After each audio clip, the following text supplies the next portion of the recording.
Hello and welcome, Iva. I am so excited that we are going to speak because we know each other for a few years already, and I always feel that although we work in different fields, so you're really into the field of sexuality and physical expression and love, and I am really in the field of developing consciousness through trust, I do feel that we have a great overlap. And I was thinking about what is that thing that brings us together. And you said the last time we met, you said something. The womb is the gateway to the quantum field. And I thought, yes, exactly that is, I think, where we have our overlap. No, because I feel that when we are really developing that deep trust in life that moves us away from this existential fear and worry and problems to be solved, that is a relationship with the quantum field. That is the relationship with that greater intelligence that governs, I think, life. And it's a field of consciousness, and it is aware, and it is alive, and it gives us direction. So I have the feeling that we are both working with people to connect us with that field and with that intelligence. And as soon as we connect to that, then we step into the art of living, where life as a whole, our body, being, relationships, work, love, nature are all coming together. And from there, we can give expression to life, and we do what wants to come forth through us. So I was very curious how you see this, and if we can weave together our perspectives from trust and sexuality and quantum field and consciousness. So maybe some first words from you on on this. I thank you for inviting me. I appreciate it so much. And you forgot something to mention, that I'm also working with the topic of pregnancy and birth, which is very close to my heart. Yes.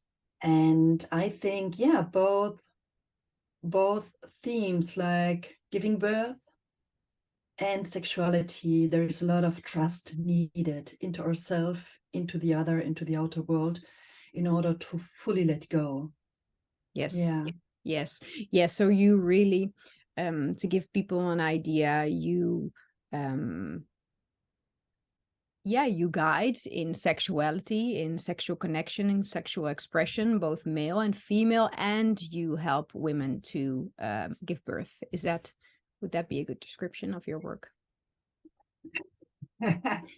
It's actually not so easy to describe my work with only a few sentences. Maybe the best way to describe it, it's my work is about self-empowerment. Mm-hmm. Bring people back into their own body, to learn how to trust into their own body, because the body is incredibly wise and the body can't lie. We only forgot to listen to the body, and we forgot to listen to the body.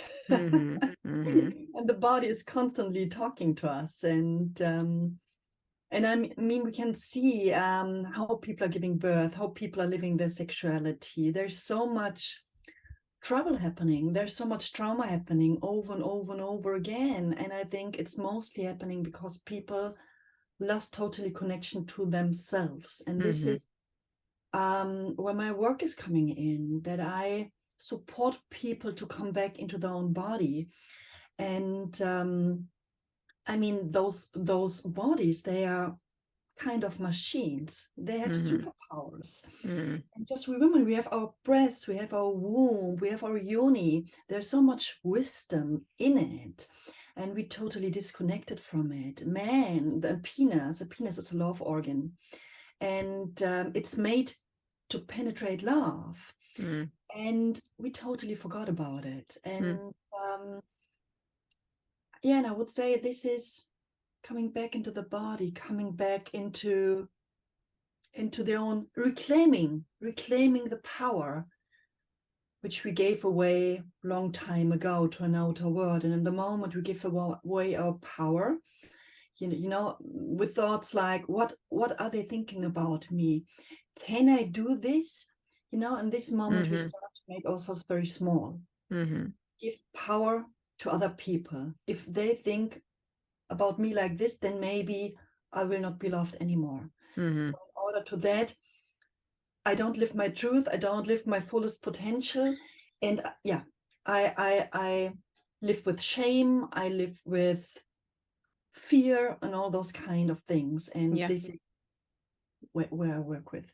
Yeah, but some people, well, I know that some people say that that is really an heritage from our culture, right? That the need to fit in, to culturally fit in, helped us to survive as a species. So I am wondering, do you see in your work like we had that wisdom before and we had that knowledge before, but culture changed, or is it something that we maybe never had completely and we are now bringing into full potential?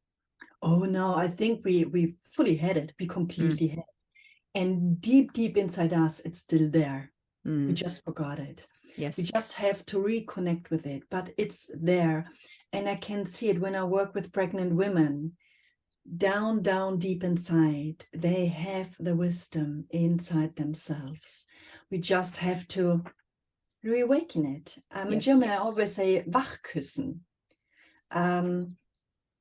To give a kiss to waken it up. Yes. Kiss and awake. Kiss awake. Yes. Yes. Yes. Yes. And from there, well, I'm thinking about what you said. Now, if I reclaim my body as this super instrument that I can use and that can guide me and can give me direction and show me where to go and what to do, yes, that ignites such a different connection to life, right? Because then I don't have to be fearful anymore. And then I don't have to be afraid and worry because I have this great wealth of wisdom with me all the time. Mm-hmm. Yeah, exactly like that. Mm. So what? At the end, it's very simple. Exactly. Yes. Just have to remind it. Yes. Well, I love it what Einstein always said, no? Like as simple as possible, but not more simple. So yes, as simple something can be. So what would be the most simple way for you to step back into that wisdom? Because like you said, okay, we had it maybe one time fully and then slowly we forgot it and we turned to that outer world. Yes, I totally see that as well. So what is the simple step back into the body? I mean, the simple step back into the body is really, in my workshops, what I do is like I teach women to reconnect with the breasts, giving a daily breast massage, reconnecting, because our breasts are our love organ. Yeah. The most beautiful way to see it is like breastfeeding a child. Mother milk is manifested love.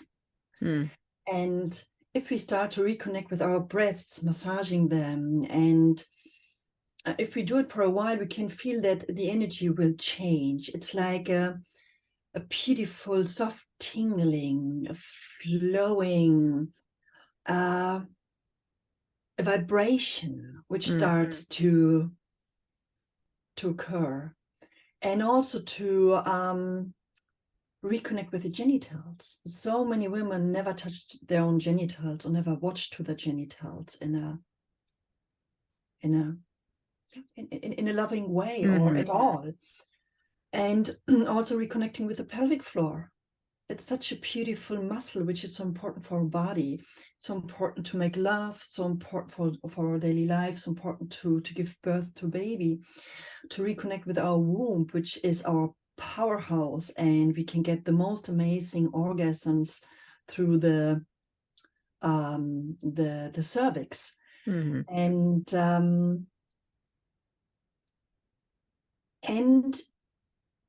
I think in order to do that, we should stop to listen so much to the outside. And I can see it over and over again when women give birth to a baby. Women who are listening to the body, like, I want to have this posture, I want to do this, I want to be in the water, I don't want to do, they usually, they had an amazing an amazing, beautiful birth. Mm. And women who get disturbed in what their body wanted to do, like, no, you have to lay back on your back. No, do this. No, we know it better than you. You have to do that. This usually are those births which becomes a nightmare. Mm. And very often those women at the end are told me like things like, I knew it, but I didn't listen to myself, or I knew it, but they didn't allow me to do that and that. So that's the easiest way. It's and I mean, it's not always easy, because the system we are living in, it's a very powerful system. It's a very patriarchal system led by mostly men, and it's based on fear and based on control. Mm-hmm. And it's very, also for us, very comfortable to give the power away to the outside, so I don't have to go into my own responsibility. And this is what I observe with around 80% of people. They don't want to step into responsibility. It's easier to give it to someone else, and afterwards I can complain and I can blame the other, because it's so easy. Yes, it's interesting, because I feel that movement that you said, like, okay, not listening to my own intuition, and then in the end I'm discovering, I did that, I did not listen. So I should have listened. It's not, I think, only what happens in birth, right? It's what happens in our entire life. The moment we stop listening to truly that voice inside of us, and what do we need to listen to that voice, which is an get away from the distraction of the outer world, there we're not stepping into our truth, and we not come to our full expression. So I'm thinking what that great overlap between that wisdom of the body and maybe our wisdom in general. It all starts with the listening and with the coming back into what's there, into what we've got, instead of, well, I see so many people also looking outside, so much looking and doing more of this and another course and another and more and more and more, and finding, and yes, still looking at the outside world for answers, while often it's so simple. Exactly. Yes. It is, and the more we are talking about that the other day, where we said the more we walk this path, the more it's going back to the simple things, like like washing the pans with the hand. Yes. I started knitting. It's like there's so much fulfilling right now for me in the knitting. It's like, wow, such a beautiful meditation. Yes, the art of ordinariness. Yes, exactly. Yes, stepping back to that. And it reminds me, and maybe we can make a little jump to that, because last year you were in Mexico for a while, and you said something beautiful to me. You said, I asked you, what was the most, you were there for a few months and you explored, I think you were there for a personal holiday, but also to connect in a deeper way with your work and the wisdom from the ancient Mexicans that is there with giving birth. Exactly, with the midwives and everything you wanted to learn there. But you said it was such a beautiful journey. And why? Because by a full surrender into that journey, life took you where you needed to go. It was maybe not about what you wanted, but what life wanted. And that became so tangible in that journey. It was around a week where I didn't know what to do next, where to go next. And suddenly all my control system came in. I was like, but I have to know and what to do. And this is my free time for the first time in my life. I really have to do the most beautiful thing, and I can't waste my time. And suddenly I was stuck in a downwards loop. And in the moment, I fully surrendered and let go. Like, hey, everything is perfect. And I only have to know the next step. From there on, everything became magic. I always was at the right moment, at the right place. And I had such incredible, beautiful happenings and experiences. Yeah. Yes. Yes. Yes. And it's exactly, I think, that movement of surrendering and not knowing, which we can bring into our daily lives as well, no? And into this great system of fear. And I think it would be so interesting to see if we would take that total surrender and not having plans all the time and not figuring everything's out, not knowing all the steps on the way. What if we would bring that wisdom into daily life and daily living? Mm-hmm. Yeah, totally. Yes. Yes, yes, yes. I call it, this fully surrendering, in my experience, is the essence of the feminine. Mm-hmm. Mm-hmm. And when I fully surrender, I also say yes to the unknown. Mm-hmm. And the space of the unknown sometimes can really scare the shit out of us. And we are so used, I always say the male principle is like, it's usually there's a goal and there's control, and which is beautiful. Otherwise, I think we would get lost totally in this world. Mm-hmm. So we need also control and goals and so on. But we get somehow lost in it. The whole society is in this male-based principle, and this place of not knowing, the invisible, the surrendering, there's usually no space in our culture. We didn't learn that. And my experience is, in the moment I fully surrender into the place of not knowing, it's where magic is happening over and over and over again. Yes. And sometimes it feels like dying. It's really like, gosh, I will die. I will lose everything. I don't know. And then it starts to open up.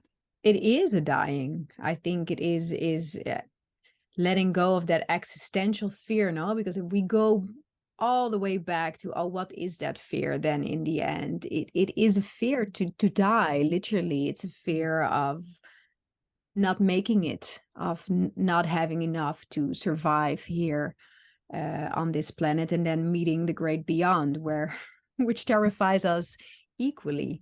Mm-hmm. So yes, I think it's learning this great dying. It's what I see in my work as well. It's that constantly wanting to hold on and grab answers. But to be able to be with that, do we need to learn? We need to learn to step back into the body and start to be able to be with that uncomfortableness, no? Because it's often that great uncomfortableness, almost that physical sensation of uncertainty and fear, which scares the shit out of us. Mm-hmm. But the moment we connect with it and we see, oh, but it's actually, I can handle this. Actually, it is even a gateway to something else. Oh yeah, this is where the magic starts to happen. Do you feel that? Is there some exercise in the body, something we can do to be with that, to do with that? Is that also a part of your work?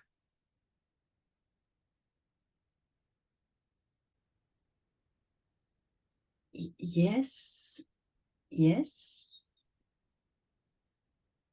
I mean, what we can do with the body is, the body can speak only one language. It's contraction, expansion. Mm-hmm. And the moment it's a yes, we can feel this opening up. If we feel a no, it's usually contraction or resistance. Yes. Yes. So where do I go into contraction or an expansion? And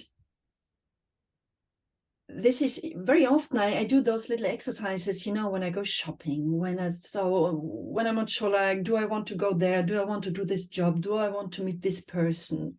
And sometimes my body is so clear, like, yes, it's like, okay, let's do this. Mm-hmm. Sometimes my mind is telling me, but this job is such a good opportunity. You should really go for it. My whole body is like, no, don't do it. So, and I learned to listen now to my body. So many times in the past, I didn't listen to myself, to the inner voice, to my body. I did it, and usually it was like a slap into the face. Yes. Like, great teaching. And I mean, it's that. When does the body contract? When does my body expand? Yes, which is the basic movement of the universe. It's everything started with expansion, contraction. It's expansion, contraction all the time, no? And listening to that movement and honoring that movement, also honoring the movement, I think, of the contraction, which can be a great way to bring us back into the modes of expansion. So it's about honoring both of that movements. And I think it's getting easier when we go into contraction to not go into resistance. Exactly. Because very often when contraction is coming, it's like, no, I don't want to feel it. It's hurtful. I don't want this. And then pain is coming. It's the same thing like with giving birth. In the moment when the contraction is coming, most women start to breathe. So they start to go into stress and into this, I don't want it. This is where pain is coming up. Yeah. When we fully surrender into it, it can be very, very intense. But when we breathe into it, when we say yes to it, when we start to fully surrender, we can feel that the body starts to open up. Yeah. And then you can have painless births. This is, by the way, how pain was designed: short, painless, blissful. Mm-hmm. Mm-hmm. This is, we can put it for everything in our life. Yes, if you can surrender it into, I think it's the same with what you described before with uncertainty. No, there maybe uncertainty can be feel as a sort of contraction, but the moment we say yes to that, the moment I'm saying yes to that resistance, then boof, things start to open up, and that's where our connection comes back, no, with that greater intelligence or with the field or with the quantum field. And that's when information starts to flow, and when sort of it's like a great computer starts to calculate, recalculate, and make pathways. So that's such an interesting process. It is. And listening to you right now, there was a thing coming up which I experienced a while ago when a beloved person died. And all this pain was coming up, and I was so much grieving. And then I started to observe myself. What is real grief and where I am in resistance? Mm-hmm. And I could feel like, oh, I'm holding on something. And in the moment I decided I let go and I surrendered to this very, very intense emotion feeling, which was there.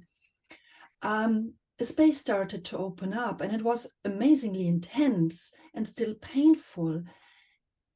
And I realized down on the bottom, there was love, only love. Mm-hmm. And this was, it's touching me also now whilst I'm talking about it. It was such an amazing experience to find it also in death. And for me, this experience was so mind-blowing to see, wow, this, just saying yes to it. Yes. Allow myself to feel it the fullest I can. Yes. And I believe exactly this is very difficult to understand for some people, that in the greatest heartbreak, in the most horrible things in life, there's also the greatest light to be found. There is the greatest opening to be found, because the bigger the resistance, the bigger the hurt, and the bigger that contraction. And the moment we say yes, poof, more flows, more comes through, and it's a different force than with joy, I would say. It's maybe even more powerful than the force of joy in a way. Yeah, because to experience joy is more easy. It's more comfortable. Exactly. It's very easy to say yes to joy. Yes. Oh, yes, I say. And this is also what we get taught as children. you know, it's like when someone is asking us, how are you doing? I mean, it's like a range of this. It's like, oh yeah, I'm doing fine. It's okay. Nah, those days it's not so great. But everything which is going further up or further down, like, I'm so ecstatic. Most people are overwhelmed, like, wow, that's too much. That's too much. And if I say like, wow, I'm so fucking angry, or I'm so connected with my pain, most people can't handle it. And this is also what we are teaching to our kids. Don't be so loud. This is too much. So children learn in order to survive, to adapt. And yeah, and then it's like we learned how to be with joy, but we didn't learn how to be with anger, pain, grief, all those kind of things. And I think this is something very, very important we have to relearn in this society. And I'm also observing that right now everything is getting faster and faster and faster. And the faster everything is going or becoming, the less we are connected with our emotions and feelings. And I think that's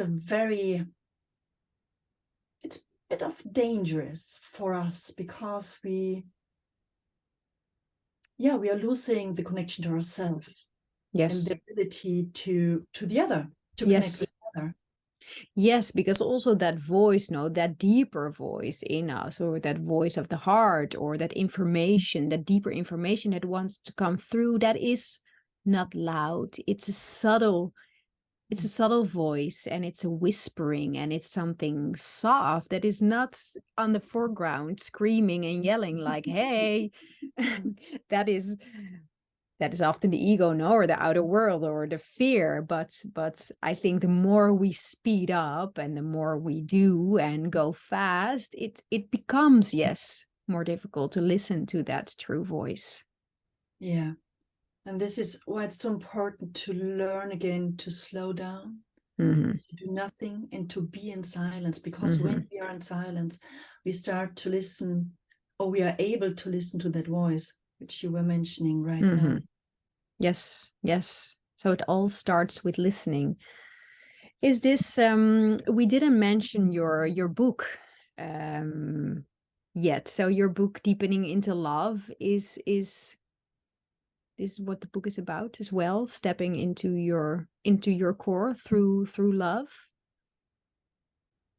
Yeah, actually, sorry, it just we talked about surrendering before, and my book is a beautiful teaching in my life where I decided to surrender. And I would love to bring this little story in, because please. it has been such a game changer and eye-opening. Because when all this Corona thing started almost 3 years ago, and the first lockdown came, and I was going to lose everything. I wasn't allowed to work anymore, and I love my work. I put all my love, my energy, my time, and my passion into it. And suddenly I couldn't pay my bills anymore. And I could really see like, wow, fuck, I'm going to lose everything. And I started to panic for a while, and I wanted to control, and I wanted to hold on. And I was pure contraction.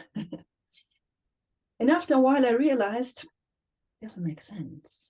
It really doesn't make sense to hold on. I mean, we are all sitting right now in the same boat, and I'm making myself crazy. So I better let go and start to relax.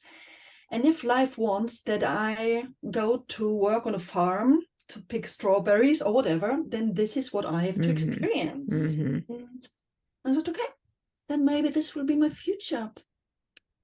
Okay, life. I surrender. And I jumped and I let go. And it was such a great relief in my whole system. A few days later, I got a call from a woman who told me, hey, I like what you do. I want you to write a book. And on the golden plate, yes, got an assistant and book publisher, and they paid me and everything. And I had plenty of time because there was nothing to do. Yes. And I gave birth to this book. So this was a place where magic happened. It was really beautiful. Yes, and exactly this. Now, the moment we surrender, especially into our worst case scenario, and I do this exercise a lot also with people, it's like, okay, what would be the worst case scenario?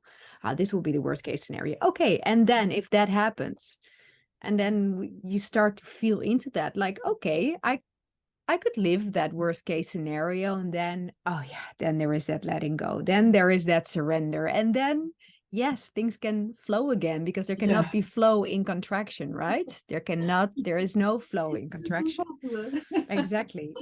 But your book, Deepening into Love. Yeah, my book. It's like I'm working with couples, and very often I see, two people sitting in front of me, and this person's like, yeah, it's about her, now it's about him, blah blah blah. And what I learned observing the people is, at the end, it's always about us. Mm. So if I'm not at home here, how can I be at home in my relationship? If I don't love myself, it doesn't make sense that I want that someone else loves me the way I'm not able to love myself, all those kind of things. And it's about reconnecting to ourselves and start to love ourselves. And there are many beautiful little exercises for ourselves and for us as a couple, how we can reconnect, how we can build up trust, and to bring more consciousness into daily life. And yeah, I mean, yeah, at the end, that's what my book is about. Not yet in English. Not yet in English, I have to say. Yes. In German, but coming up. Yes. And then, so when I can start to love myself more and surrender more, then, as you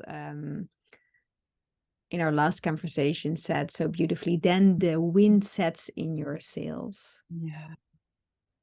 Yeah, the wind sets in the sails. This is beautiful. I'm experiencing it in my work. For so many years, I wanted to do. And the more I wanted, the less it worked out. Yes. And when I started to trust, when I learned to read life, and life gave me so many beautiful opportunities, and I've never seen them because I was so much into I want it this way. And now the more I open up to it, life is bringing it to me. It's like it's more and more effortless. It's not anymore that I have to do so much. It's more, it's happening. And I really can feel like, yeah, the wind in the sails, and it's giving me really powers, pushing me forwards. But in the moment, I'm back into the wanting. I want to look like this. And it's like, the wind is going away. Yes, exactly. So if I move from what I want to what wants, life becomes effortless. Yeah. Then, yes. If I do it with the joy, if I really go for my joy and my pleasure and my happiness. Yes, exactly. Exactly. If I would have all the money in the world and I would still be doing what I would be doing now, then I am in my joy, no? Yeah. Then I'm living the life, and then I can move with what life gives me. Yes. But for this, we need to come back into our body, into our intuition, and start facing the fear. Yeah, and also becoming honest with ourselves. What is it that I really want? Where's my joy coming up? And letting go all those voices of society. Yeah, but you will not make money with art. You will be poor forever. Yes. Or you will not be successful, but you are my child. You have to become that. What about your pension plan? Mommy and daddy. If I really let go of those voices, what is there? And this is also what is happening quite a lot in my work. People are coming to me and I want to live a more fulfilled sexuality. Yeah, but what is it what you really want? What kind of touch do you really want? Many people don't know this. Yes. It's always about coming back to those simple things. What do we want? What is making us happy? where does the body start to open up? Mm-hmm. Mm-hmm. Yes. Wow, this is such a beautiful, powerful conversation we are having. Yes, yes, and I'm really thinking about how amazing it is. Also, that you mentioned like the expansion and contraction, as it for me, in the book I'm writing, is I'm writing about the first fundamental principle, which is expansion and contraction. Yes. Yeah, so it feels so empowering to hear that, no, that it is a basic law of life and the universe, expansion and contraction. That's where it all begins. And I think everything we speak about can leads back into that fundamental pendulum, that fundamental primordial swing of expansion and contraction. Yes, and to saying yes to both. So what we often, like you said, now what we often think is contraction, move away, finding release somewhere else. Oh no, but it is saying yes also to the contraction, to the tension, and then poof. Yeah. Yes. Yeah. And sometimes the contraction needs its time. Like, for example, I right now, it's since 2-3 years that it feels like I'm boiling. I'm sitting between two chairs. It's like, and I was like, why I'm stuck like this? It feels like I don't move. And I went to one of my mentors and she told me, yeah, but this is what it is right now. You're boiling. Allow yourself to boil. And at the beginning, again, resistance, but I don't want to boil. I want to move, all those stories. And then I decided, okay, no, actually, it's also very lovely to boil. Yes. Just with myself, and I'm boiling. And the time will come where suddenly things will change again, and suddenly I will move forward. And right now is not the time. Something has to maybe get integrated, to get experienced even more on a deeper level. Exactly. Yes. Yes. Can I honor my winter time, my own winter time, as just there are summers? We often strive for the eternal summer, but unfortunately, it's not the case. No, you can't escape. There's no way you can't escape. Oh yes. Yes, I have the feeling that we covered so much and yet so little because there's so much more to explore. But maybe as a last question to you, is there something that you have to get off your chest? Is there something that in this whole conversation that you feel? Yeah. Yeah. It's going back from the conversation a few minutes ago, where I said, like, we have the tendency to give away our power to the outside world, to other people. And I desire and I visualize a world where we all reclaim this power. The power we gave away, because in the moment we reclaim it, there's no need to feel guilty anymore. There's no need to be in shame anymore. There's no need to be controlled of fear anymore. And if this is happening, the whole system doesn't work anymore. No one's able to manipulate or to control us any longer. And if we all start to do it together, this is, I believe, the quickest revolution, the most peaceful, loving revolution we can have. And we will change this world in only a little short time. Yes. But for this, we really have to step fully into this responsibility to reclaim the power. Yes.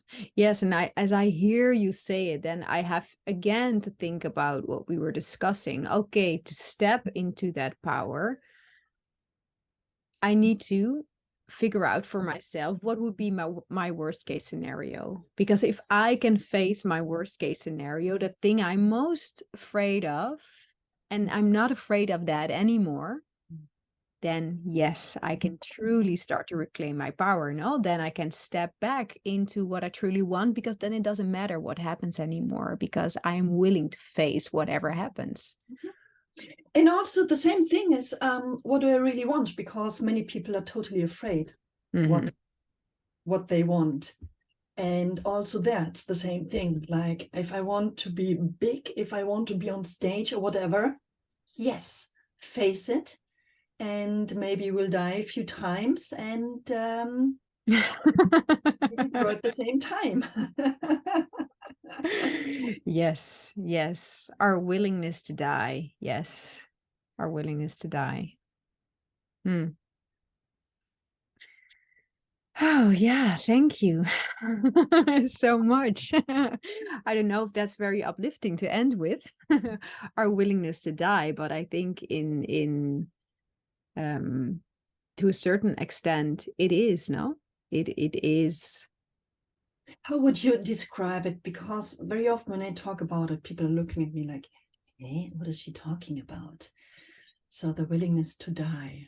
The willingness to die for me is, do I dare to give it all up? Do I dare to give up all my wants, all what my little me wants and wants to hold on to?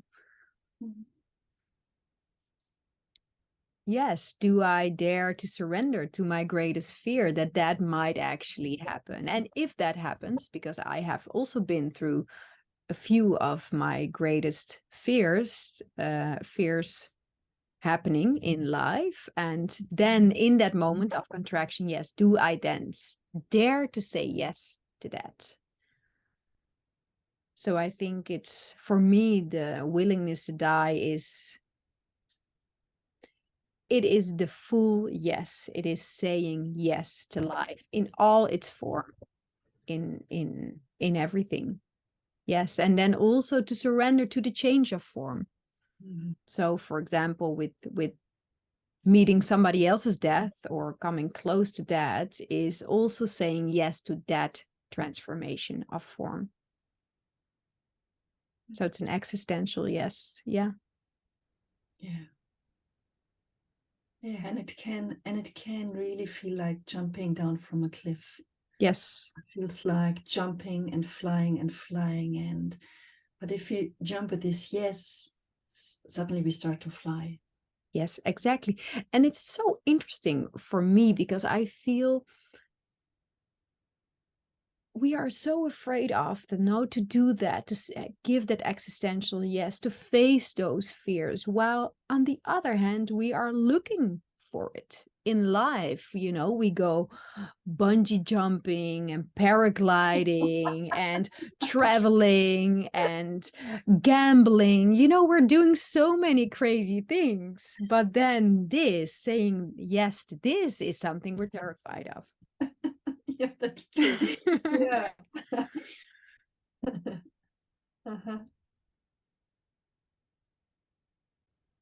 Yeah, and I think we better do it consciously by our own choice, because once in a while life is pushing us like, hey, darling, it's time to jump.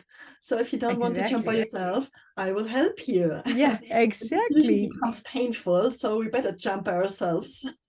Exactly. Yes, because in life, you know, yes, it puts us to a halt in whatever way, or it pushes us over the cliff. Exactly, if you want it or not. So better be prepared. Yeah. Yes. Yeah, so in a way it's all coming back, and I've said this many times. It's starting to be comfortable with being uncomfortable as well. And not putting those emotions anymore on the scale. This is this is something positive. Yes, I want to feel, and this is something negative. No, this should be avoided. No, okay, let's throw away the scale. These are all shades of life, of one life. These are all emotions. There's no positive, there's no negative. It's just all part of this great river. Yeah, and I always say it's like different energies, and someone labeled them, gave them names, and then someone decided good ones, bad ones. But as you said, it's like, it's part of life. It's just energy. And actually, the energy of anger can be so powerful, can be so juicy and attractive. Holy Yes. mama. Exactly like you said, but the emotion of grief, wow, this can be so greatly transformative, Yeah. so powerful, but yeah, we're terrified to use it. Or even anger, no? It's like how we label anger as inappropriate. For example, where I live in Morocco, where anger is much more allowed in society, it's much less labeled as bad. And not that everybody's angry all the time, but if somebody is angry a little bit, you know, people leave it and let it instead of condemning it. Exactly. Yes. Yes. And that's so freeing as well. That's beautiful. Wow, Mhm. that's very beautiful. Yeah. Yeah, it's a shade of life, and you know, people laugh about it and are comfortable to be with it, also know how to be with it, are less affected by it. Mm. I see. I have to come soon to Morocco. Yes, you should. So yes, let's continue our conversation there. And yes, I want to thank you so much, because it's yeah, we find each other on so many different levels, and I have the feeling we can speak for so many more hours. And perhaps we should.